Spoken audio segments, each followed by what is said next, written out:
Welcome to my channel. आज हम संस्कृत का एक इम्पॉर्टेंट श्लोक देखेंगे और ये समझेंगे कि हमारी कोई भी लैंग्वेज सीखने की जर्नी से हम इस श्लोक को कैसे रिलेट कर सकते हैं। बड़ा सिंपल सा श्लोक है लेकिन बहुत काम की सीख देता है ये हमें।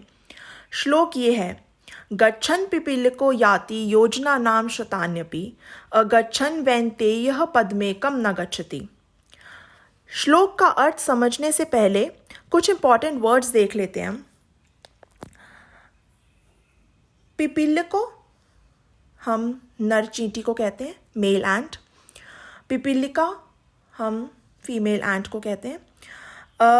यहाँ हमने जैसे अगर ये नर चींटी है तो क के बाद विसर्ग होता है। वैसे यहाँ हमने ओ की मात्रा इसलिए की है क्योंकि यहाँ पे एक विसर्ग संधि है, उत्व विसर्ग संधि जो होती है। हम रूल्स में नहीं जाएंगे, मैं ऐसे ही आपको शॉर्ट में बता देती हूँ। विसर्ग से पहले अगर अ होता है, जैसे यहाँ पर अगर पिपीलिकः में क में अ जुड़ा हुआ है, ठीक है, अगर हमें कोई मात्रा नहीं दिख रही है मतलब अ जुड़ा हुआ है, और उसके बाद कई सारे अक्षर होते हैं जिनके आने से विसर्ग जो है वो ओ में बदल जाता है, तो य उनमें से एक अक्षरों में से है, तो इसीलिए यहाँ हमने ओ की मात्रा लगा दी है क पे।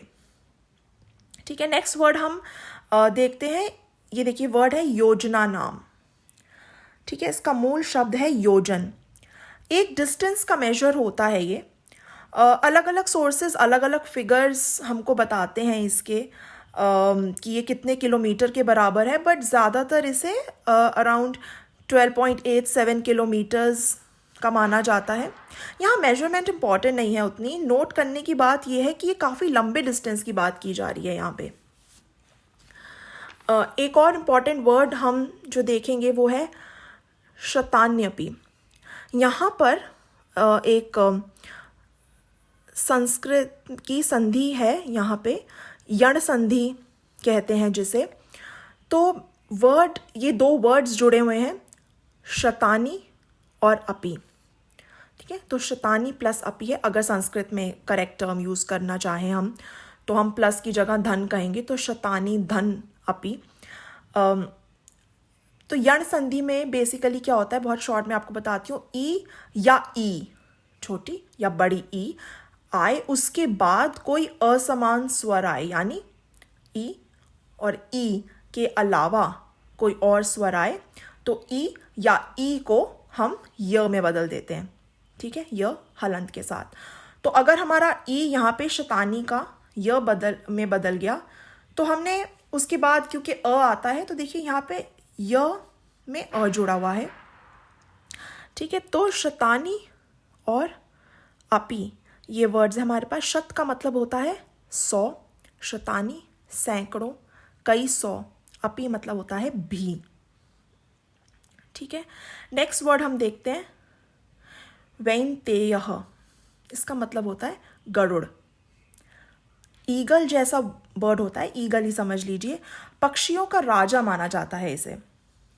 ठीक है, नेक्स्ट ये देखते हैं हम पद्मेकम। यहाँ पे दो वर्ड्स जुड़े हुए हैं, पदम प्लस एकम। ठीक है, तो पदम में म हलंत है, एकम का ए जो है उस म में जुड़ गया है मात्रा की तरह, तो जोड़कर हम पद्मेकम। ठीक है, दो वर्ड्स हैं, पदम प्लस एकम। अर्थ है इसका एक कदम। ठीक है, आप एक बार श्लोक के अन्वय को समझते हैं। अन्वय का मतलब होता है जैसे अगर हम इसे प्रोज में लिखते, प्रोज यानी गद्य जिसे हम कहते हैं हिंदी में, तो मतलब अगर हम श्लोक के फॉर्म के बजाय इसे गद्य में लिखते, या सिंपली जिस ऑर्डर में हम शब्द नॉर्मली इस्तेमाल करते हैं सेंटेंसेस बनाने के लिए, जो हमारा word order, standard word order जो होता है, अगर हम उसमें लिखते तो हमारा श्लोक कैसा होता वो देखते हैं, साथ साथ हम इसका अर्थ देखते हैं। ठीक है, तो अगर हम इसको प्रोज ऑर्डर में देखें तो गच्छन् पिपीलिकः योजना नाम शतानी अपि याति। इसका मतलब है चलती हुई, जाती हुई, यानी जो आगे बढ़ रही है, कदम उठा रही है, वो चींटी सैकड़ों योजन भी चली जाती है, इतनी लंबी दूरी तय कर सकती है। ठीक है, और दूसरी लाइन का अन्वय ऑलमोस्ट वैसा ही है जैसी ओरिजिनल लाइन है। अगच्छन् वैन्तेयः एकम पदम न गच्छति। ना चलता हुआ यानी स्थिर गरुड़ एक कदम नहीं जाता, क्योंकि वो हिल ही नहीं रहा ना। तो ऑब्वियसली ये कहना कि चींटी अगर लगातार चलती रहे तो सैकड़ों योजन निकल जाएगी, एग्जैजरेशन तो लगता है, लेकिन ये श्लोक कहना ये चाह रहा है कि अगर लगातार कदम बढ़ाए जाएं तो बहुत दूर तक पहुंचा जा सकता है। अब गरुड़ पक्षियों का राजा है, बहुत तेज़ी से उड़ता है। अगर चींटी से उसकी कंपैरिजन करें तो तब कोई कंपैरिजन तो है ही नहीं ना। गरुड़ तो एक ही उड़ान में कितनी दूर निकल जाएगा, लेकिन उतना दूर से या थोड़ा भी दूर उसे पहुंचने के लिए उड़ना तो पड़ेगा ना।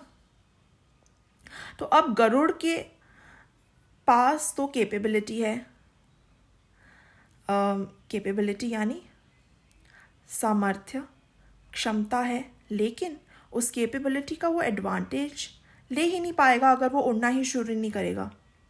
तो मतलब इसका ये है कि अगर आप बहुत कैपेबल हैं भी तो भी आगे बढ़ने के लिए किसी भी चीज़ में आपको कदम तो उठाने पड़ेंगे, एफर्ट तो करना ही पड़ेगा। अगर एफर्ट नहीं होगा तो आपको रिजल्ट नहीं मिलेगा। जैसे स्थिर बैठे गरुड़ को नहीं मिलता। तो हम कुछ भी शुरू करना चाहें, एग्ज़ाम की तैयारी हो, अपने जॉब ढूंढने के लिए हम शुरुआत करना चाहें, बिज़नेस शुरू करना हो या कहीं घूमने भी जाना हो, तो उसके लिए हमें पहले कदम तो उठाने ज़रूरी हैं। ऐसे ही लैंग्वेज लर्निंग की अगर हम बात करें, कुछ भी सीखना चाह रहे हैं हम, कोई भी लैंग्वेज, संस्कृत हो, इंग्लिश हो, कोई और लैंग्वेज हो, तो कदम उठाने ज़रूरी हैं हमारे लिए। Taking even a tiny step every day will take you very far in your learning. एक बहुत ही छोटा सा कदम, टाइनी सा, आप रोज़ उठाएंगे तो बहुत दूर चले जाएंगे आप अपनी लैंग्वेज सीखने की जर्नी में, लैंग्वेज सीखने के सफ़र में। But if you procrastinate starting or improving, there will be no progress, no enhancement in what you know. Procrastinate मतलब किसी और दिन के लिए टालना, चलो कल कर लेंगे, परसों, कभी और, किसी और दिन स्टार्ट करेंगे। तो अगर आपने शुरू करना या इम्प्रूवमेंट करने को टालना शुरू कर दिया और टालते गए, तो जितना आप ऑलरेडी जानते हैं फिर उसमें कोई एनहांसमेंट यानी एनहांसमेंट मतलब वृद्धि नहीं होगी। तो चींटी से सीखिए और रोज़ कदम उठाइए अपनी लैंग्वेज लर्निंग की जर्नी में आगे बढ़ने के लिए। अगर आपको ये वीडियो अच्छी लगी, please like, share, comment and subscribe, and thank you so much for watching.